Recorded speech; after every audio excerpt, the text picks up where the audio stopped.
The theme to Garry Show, the theme to Garry Show. Garry called me up and asked if I would write his theme song. I'm almost halfway finished. How do you like it so far? How do you like the theme to Garry Show? This is the theme to Garry Show, the opening theme to Garry Show. This is the music that you hear as you watch the credits. We're almost to the part of where I start to whistle. Then we'll watch It's Garry Shandling Show. In January 2016, Garry Shandling, the pioneering comedian who revolutionized television twice with his pair of groundbreaking cable shows, It's Garry Shandling Show and The Larry Sanders Show, settled into the passenger seat of one of fellow comedy legend Jerry Seinfeld's vintage Porsches to kick off an episode of Seinfeld's show Comedians in Cars Getting Coffee. The experimental show featured Seinfeld and one of his comedy buddies literally riding around in one of his fancy cars and usually grabbing a bite to eat or a cup of coffee in a casual diner or coffee shop. The format was meant to allow for breezy, free-flowing conversations, occasionally allowing guests to get introspective without the pressure of being on or performing a stand-up set. There's no particular narrative direction or goofy setups and gimmicks, and the directionless feel of each episode allowed room for genuine revelations and unexpected insights. And Garry Shandling was certainly no stranger to blowing up the formalities of ordinary television. As a comedian, Shandling was obsessed with breaking down the formal structures of television and laying bare the ridiculousness, shallowness, and absurdity of Hollywood, revealing the inner workings of the entertainment industry and the insecurities, foibles, and frailties of the people who run it. In the mid-'80s, his brilliant send-up of the traditional sitcom in It's Garry Shandling Show was so far ahead of its time. This, after all, was the height of the canned laughter and goofy setups in countless 80s sitcoms from Growing Pains to Perfect Strangers to Who's the Boss, that the show lasted just 4 seasons and only really caught up with its critical acclaim when it was discovered by later generations. The show broke apart the entire format of the sitcom that had reigned since the dawn of television, making his main character aware that he was in a sitcom and regularly breaking the fourth wall to interact with the audience. The show would have been plenty to etch his name in the annals of comedy, but Shandling wasn't content to rest on his laurels and grew jaded by the end of its run after studio execs pushed him to create so many episodes that it robbed the show of its creative spark. The pace and production demands essentially turned the show into just another sitcom, which is exactly what he was trying to make fun of in the first place.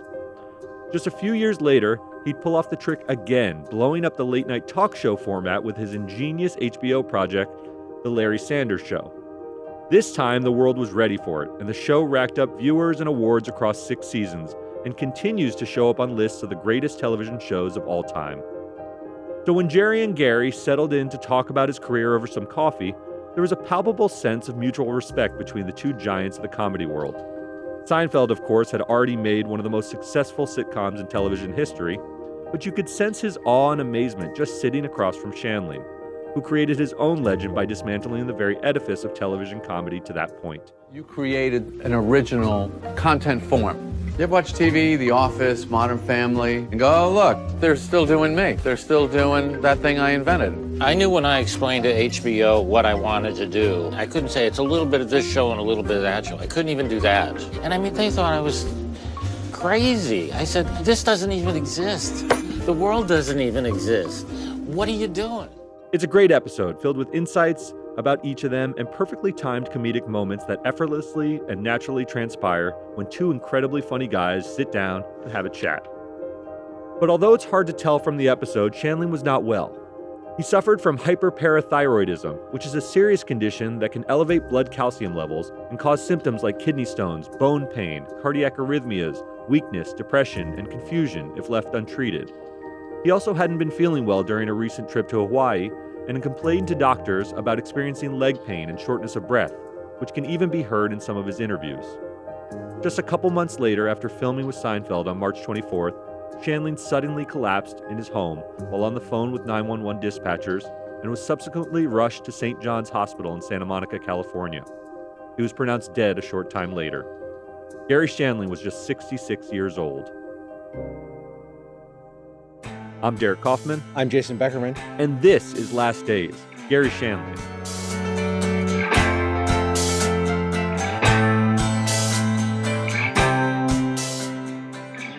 The coroner's report concluded that Shandling had died from a pulmonary embolism, which means a blood clot developed somewhere in his body that had migrated to his lungs. The generally accepted theory is that Shandling developed a deep vein thrombosis, or DVT, during his recent travel to Hawaii, and the blood clot had traveled to his lungs, blocking his ability to get oxygen. Pulmonary embolisms and DVTs are caused by certain medical conditions, although they are also commonly caused by staying in a single position, such as a long flight without moving, which is why doctors commonly request that you stand up during a long flight and walk around the plane. The common signs of such a life-threatening condition are leg swelling and soreness, sudden shortness of breath, chest pain, clammy or bluish skin, cardiac arrhythmia, and dizziness. All of these are consistent with what happened to Garry Shandling, who had dialed 911 when the sudden onset of symptoms occurred in his home before suddenly collapsing. It's also entirely consistent with what Shandling reported to his doctor shortly before his death, when he said he'd had some leg pain and shortness of breath. There's also some chance that he didn't worry too much about the symptoms being fatal, as Shandling had already dealt with hyperparathyroidism and may have attributed some of the symptoms to that chronic condition. This is a terrifying sort of scenario to me because deep vein thromboses, you can develop them on planes. They do tell you to get up, walk around, maybe wear compression socks, but you don't know that you're in danger. Yep. And then it just strikes. And it is quick, and it is fatal, and there's really nothing you can do about it. I mean, you can take preventative measures, as you just talked about, but I have a friend who suffered one. He was miraculously saved because he happened to be near medical professionals when it happened. But it oftentimes strikes you without warning, and it is often fatal. It is. I think about it, actually. I think about it all the time. Every time I fly, and it's easy to ignore the symptoms. It's a terrifying thing that lurks out there. Yeah, now that we've done this podcast, too, I will think about it even more than I already do. It's going to be on your mind even more. Right. The toxicology report also showed that Shandling had some drugs in his system, including Xanax and a few opiates like codeine hydrocodone. The opiates were likely prescribed to manage his pain from the recent dental surgery he had. And in any event, the drugs in his system did not play a role in his death, which was ruled to have occurred from natural causes. Shandling had no heirs or close relatives. His ex-girlfriend claimed Shandling was afraid to start a family out of fear his children would be born with cystic fibrosis, a genetic disease that took the life of his brother, Barry. And as such, the bulk of his considerable wealth was held in a private trust. His estate bestowed $15.2 million to the David Geffen School of Medicine at UCLA to establish and endow the Garry Shandling Endocrine Surgery Research Fund, the Garry Shandling Infectious Diseases Innovation Fund, and the Garry Shandling Pancreatic Diseases Fund. In his memory, UCLA also created the Garry Shandling Learning Studio, a massive multi-purpose space in the medical school. And Jason, it's interesting to see that, he didn't have any heirs, but he had interests. And this was a guy who was extremely charitable and generous. And these buildings, if you go to UCLA now, they're still Garry Shandling spaces because of this massive gift that he gave. It's sort of amazing. I've never met anybody, I've never heard of anybody who gives all of their estate to medical schools. And he wasn't affiliated with this. Obviously, he died of a medical condition. I guess we all do. Sure. But this was his interest. I don't think I've ever heard about this. We have the Ronald Reagan Medical Center. We've got others that are named after people. Yes. And there are also mega donors, billionaires who donate to get their names on the sides of buildings. But he wasn't a billionaire. He had $15 million. But he gave that to set up medical schools and help medical schools. I've never heard of that before. Yeah. Good for him. It's very interesting. Yeah. Even if Garry Shandling was no longer top of mind in the entertainment world at the time of his death, his sudden passing nevertheless sent shockwaves through the tightly knit comedy world. Jim Carrey said, quote, "When you get the light in a comedy club, you know your time is up. Life doesn't always give you a signal. Garry Shandling performed at the highest level, on and off stage. He was an excellent man, and he was more than ready for the big show. Bravo, Garry. Yours was a life well lived." Kathy Griffin was devastated by the news, saying, "I'm crushed. The man made me laugh, spoke to me as a peer. Even though I've known him since the 90s, it's in the last few years that we had meaningful and memorable one-on-one talks. I had no idea our last one would be 4 days ago." And perhaps most fittingly, comedian Sarah Silverman reflected on her late mentor during an interview, stressing how generous he was with everyone in the comedy world. Well, Garry Shandling was a huge mentor of mine. I'm who I am because of him. As a human being, as a comedian, he taught me so much, and so many comedians can tell you how generous, how totally generous he was with everything he learned, and passing that on. When you look at Garry Shandling's legendary career in comedy, he seems like a pretty unlikely candidate to take up the mantle as one of the most significant pioneers for edgy, groundbreaking television. But that's exactly what he became, even if the start of his entertainment journey followed the most traditional path possible. Born to a Jewish family in Chicago, Shandling moved to Los Angeles in the early 70s and worked at an advertising agency while writing scripts on the side. He sold a script for the popular NBC sitcom Sanford and Son and a few others for Welcome Back, Kotter.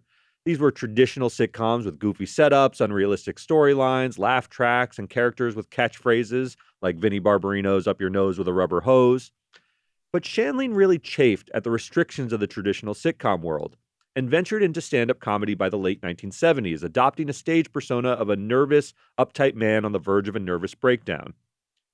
This was the era of Woody Allen and other aspiring auteurs playing out their anxieties on stage about navigating the world, women, and social interactions to the delight of their audiences. This is common in Jewish comedy, right? Very common. This is the Garry Shandling was picking up on Woody Allen's. Maybe nobody's ever done it better than him, Yes. right? But this was Albert Brooks did this, the neurotic guy. a neurotic Jewish comedian, and Garry Shandling was just, to your point, was just playing a role that he had seen played a million times before, but he hadn't yet broken through, like we're going to see he did. Absolutely.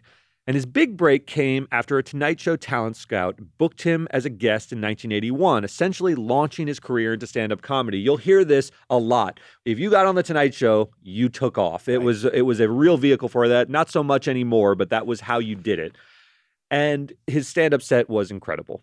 I love going to the laundromat because you see people wearing the last thing they want to wear. Have you ever noticed that? People are wearing Bermuda shorts and a Nehru jacket, and I just don't want to see that. Then I had dinner tonight at a little restaurant. You know, when you go in a place and they say, sit down, we're going to call you when your table's ready, and you sit down and you listen for your name over some cheap speaker, you know, and you never hear your name. What you hear is, so, partying too? So. Shandling even substituted for Carson on a regular basis until 1987 and was considered one of the candidates to take over the desk before Jay Leno got the job. And this will become interesting because he then blows up this whole format later in life. Shandling's first decade plus of toiling within the traditional confines of the comedy world undoubtedly shaped his perspective and gave him the creative spark to upend the status quo. And in 1985, he would do just that. Shandling and Alan Zweibel, himself an original writer on SNL, teamed up to create It's Garry Shandling Show. The series subverts the traditional sitcom by giving its characters self-awareness that they're all part of an ongoing television series.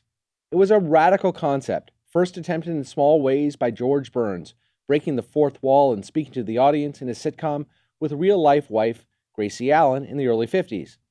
But Shandling's show took it to another level, incorporating the audience into the storylines and even calling attention to the artifice of the show.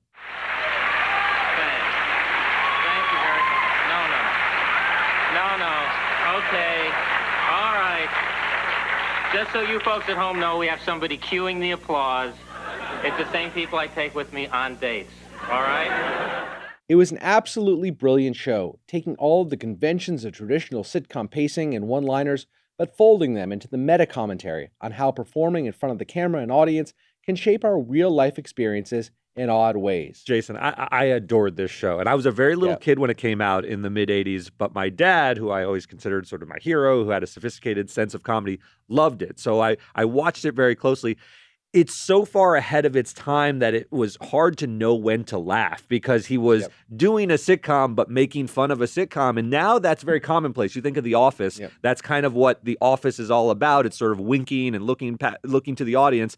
When Garry Shandling did it, no one knew what was happening. It's funny we've never bonded over this before because I also watched it with my parents. I was a little kid when it started, well, a teenager when it started, and I used to watch it with my parents. It was a show, though, that my peers didn't watch, didn't like. At all. Say they didn't get it, but they did. They just didn't enjoy it because it was really a huge departure from anything we'd seen before. In many ways, it wasn't as funny, maybe, right? It was more heady. It was more trying to like tickle you with its invention as opposed to make you laugh with its convention, I guess. 100%. Yeah. You were sort of at the leading edge and you weren't sure if it was comedy. Right. And I remember that because every other sitcom had the normal beats of comedy. I mean, All in the Family, it's not as if those shows weren't funny. They were very funny, but they were in a structure of a sitcom, and I you think knew it was the kind of beats. like how Letterman was to Carson. Like Yes. Letterman's offbeat and off kilter, and a lot of what made Letterman funny was him just standing up there and being weird. Yes. And I think that Shandling, am I overthinking that? I don't think you're Shandling overthinking it had at all. It had some of that energy Yeah. where it puts you sort of off balance, and you're like, is this even good? Critics got it, nominating the show for 4 Emmy Awards and taking home the award for Outstanding Achievement in Comedy from the Television Critics Association. Of course, success built expectations for the Showtime network airing the program, which pushed production schedules and cranked out 73 episodes in just 4 seasons. Pretty remarkable for a cable show. The production pace for such a show exhausted Shandling's creative energies as he viewed the project as more cerebral and experimental. Of course, now it's common for such cable shows to have 6 to 10 episodes per season, and Shandling would later talk about how cranking out so many episodes really hurt the quality of his groundbreaking show toward the end of its run.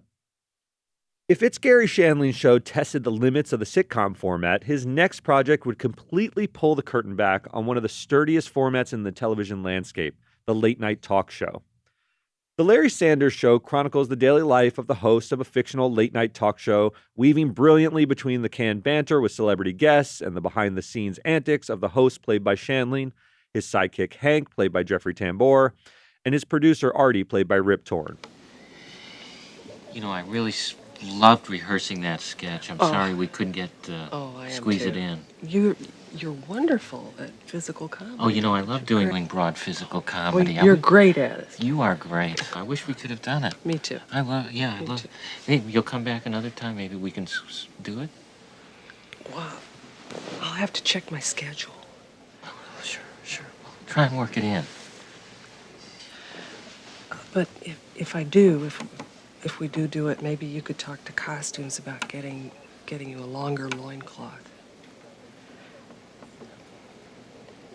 I saw your balls. What? I saw your balls. It's easy to see how the show became the precursor for shows like The Office, juxtaposing the inauthenticity of the fake jokes and banter with celebrities during the tape segments with the awkwardness of the real-life interactions when the cameras stop rolling during commercial breaks. And the show is also just a brilliant send-up of the pettiness and power dynamics at play, clearly influenced by Shandling's experiences on The Tonight Show. But it was also an act of creative bravery by Shandling, heard here talking about the genesis of the show and what he sacrificed to make it. Yeah, there was an episode we did on It's Garry Shandling Show where Gary goes on a morning talk show. And I think it was Christina Ferrari who'd done the local L.A. talk show. And he went on that talk show, and I thought, man, there's a story about the people who host this show that I know. And I always had that in the back of my head. Well, there's another show here about the person who hosts the show. It isn't about a guy who hosts a talk show. It's the ability to have that world within which you could tell the story of human beings. This was the era of lots of people being offered a chance at hosting a late night show. Chevy Chase, Magic Johnson, Joan Rivers. We've talked about these people before. These were comedy legends who wanted to get on that, who would sit on that couch with Johnny Carson and hope they could be behind the desk. And a lot of them got the shot in the 90s and so forth.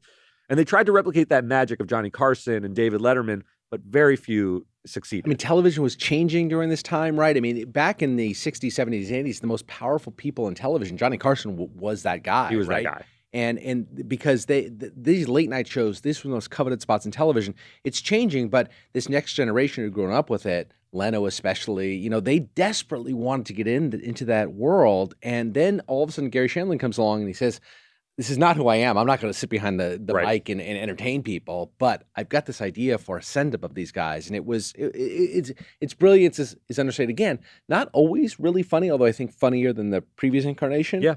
But at the same time, just brilliant. Introspective. Groundbreaking. Yeah, exactly right. You know, it's interesting because he really had the foresight to realize that the format that everyone was going for, everyone wanted to be that late night host, was actually ripe for satire and parody because it's sort of an embodiment of all those petty values in Hollywood, the shallowness and everything. He's like, this would be hilarious to send up. So he remarkably actually turned down a $5 million offer to launch a real version of The Late Late Show in favor of continuing his work on The Larry Sanders Show, making fun of a program like that. So that's an incredible story because you don't hear that often in Hollywood. When you get a late night show, you get a huge contract. Jay Leno and guys like that were making $20 million a year. You just sit there, you tell the jokes, and you sort of make a lot of money doing it. He said, I actually want to make fun of this. I'm going to do a format that won't last as long because I think it's more important to comedy.